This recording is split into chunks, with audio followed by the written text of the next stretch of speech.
Okay, hello guys. This is a PSR S670, and today I just want to give you some basic knowledge on how to actually set. I'm just beginning with the worship tutorial, and then next time we shall be doing a praise tutorial. And actually, I really use very simple settings, but I know they sound good. So first of all, this keyboard is very simple. If you understand it very well, it's very simple and it can give you very good sound output. So for example, for my voice one, what I do, my voice one is just here. I use what we call the concert grand piano. So you come to the right one, you press the upper button on right one. You just press it once. It will give you so many voices on the screen. And actually I prefer using concert grand just sounds amazing. It's the first voice on this keyboard. When you just press this button and then you press the piano and electric piano, it will give you concert grand. Okay, concert grand. And then so this is how it sounds.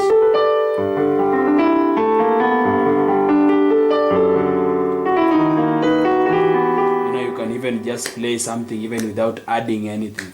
Then my right two voice, I'll come to right two and press this upper button here, the part select. Then I will come and choose what we call Suitcase EP.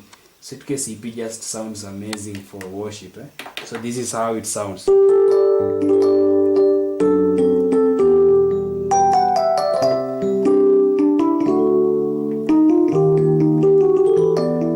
That is what we call the Suitcase EP. So when I combine both, this is how they sound.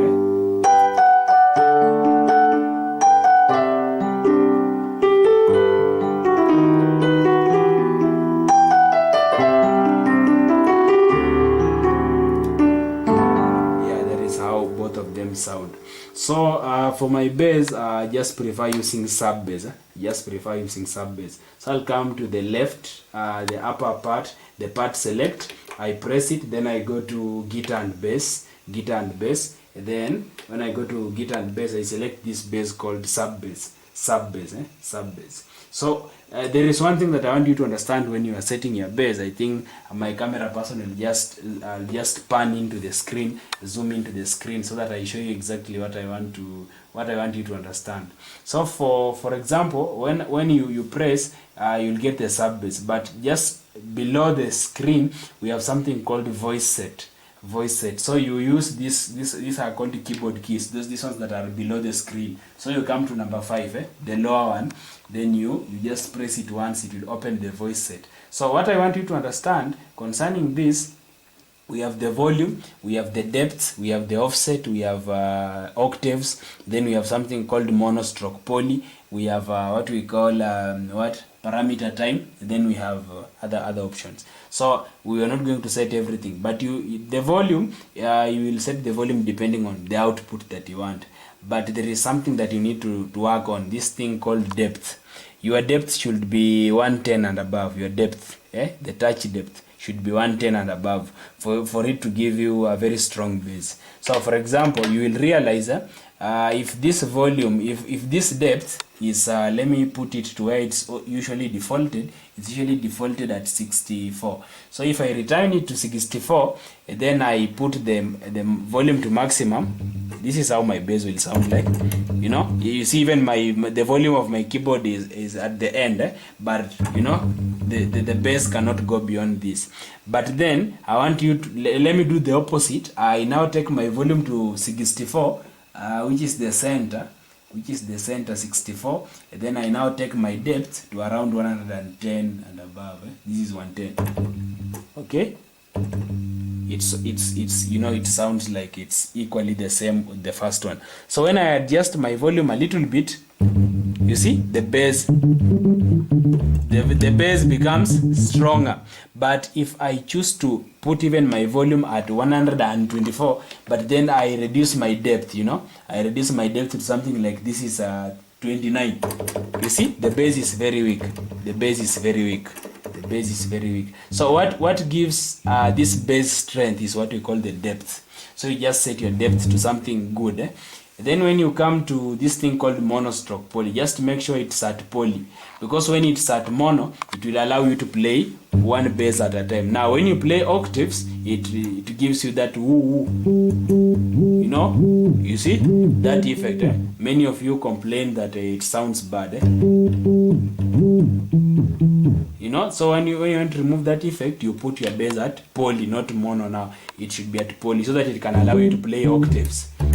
Even if you are playing a 7, you know, you can do a lot of stuffs and you will not hear that effect. So I think I've cleared up with the bass. Another thing that you really need is what you call a sustain, you know, because the sound will not sound, it will not give you a good output when you don't have sustain. So many people have been asking me, you know, where do we get the sustain function for the PSR 670? So you just come to the function button, you press the function button once, then you come to something called voice setting, then you press enter.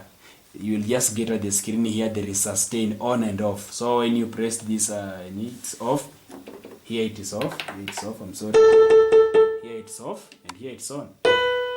You know, so if you don't have a foot pedal, you just come to the function voice setting, you put your sustain on. But if you have a foot pedal, then you can just directly use your foot pedal instead of, you just turn this one off, and then you use your sustain pedal. So that is how I've set my keyboard. And then for the beat, you can choose to the beat that you want. For example, for me, I'm using a programmed beat from my flash disk. So if you have a flash disk, you will come to the user stroke expansion stroke user button. You press it and you'll get all the beats that you've loaded in your keyboard or the ones that are in your flash disk. But if you don't have, you can, you know, move around these buttons, the style buttons, and get a good style for yourself. And then for you to get worship that sounds amazing, what you need to do when you play, this is the part A of my beat. But if you want it to sound amazing, you use this thing called the Multipad Control. So Multipad Control has so many things.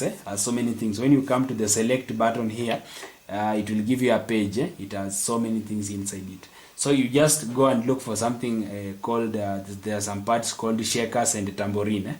Shakers and tamb. You activate them, you just enter, and then they will come. They will load themselves here. So when I play this beat, you know, I add some shakers. Don't add all of them. I can choose to add maybe 1 and 4. Hear the difference?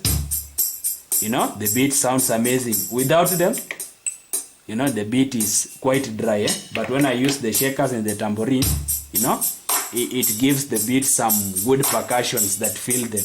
Now my keyboard is complete. I've set my keyboard and it's now okay. It's ready to be played.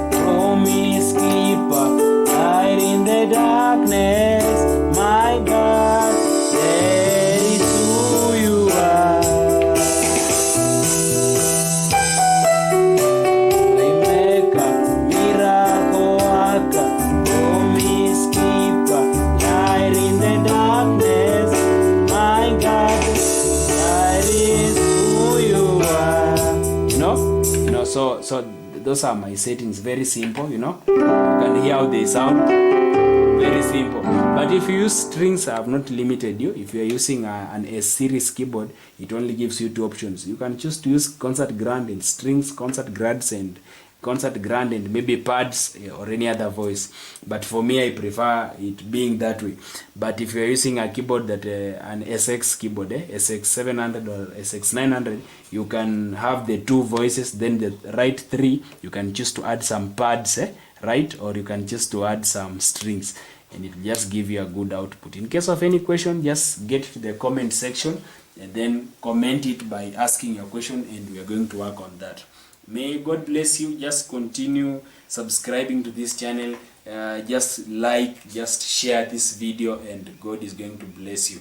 Just continue staying tuned, and you'll be updated for more lessons and more tutorials. May God bless you, and may you have a good day.